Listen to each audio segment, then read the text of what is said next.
Hi there.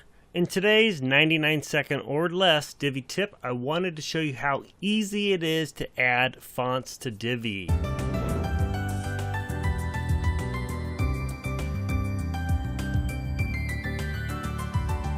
With Divi version 3.12, they added a new feature of drag and drop, and one of the things you can drag and drop are fonts. So you can now easily embed or add new fonts to your websites. Alright, let me show you how it's done. Let's start the clock.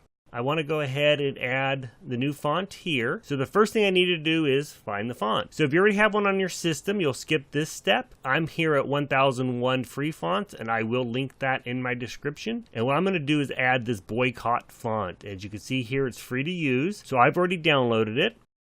So as you can see that here, I have the boycott. I'm going to drag that off my screen real quick. Alright, so what you want to do is go to your Divi website, and you want to be inside the visual builder. I want to change out this font.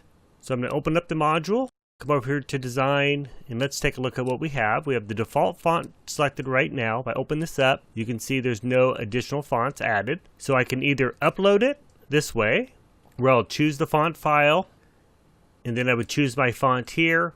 Go ahead and open it, name the font, and then go ahead and upload it.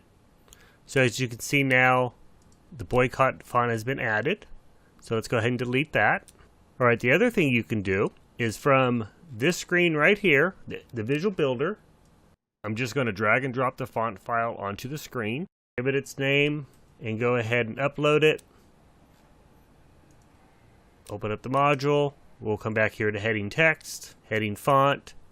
You can see it's been added. So I'm going to go ahead and choose it. There it is. And it's not just going to be in this one because we've uploaded it to the site. We can add it. We'll come here to the text, the default text, under recent, boycott. It's been added. All right, let's stop the timer. And that's how you can easily add fonts to your Divi website if you have Divi 3.12 or later. If you liked the video, please hit the like button and be sure to subscribe to the channel. Thanks a lot. We'll see you next time.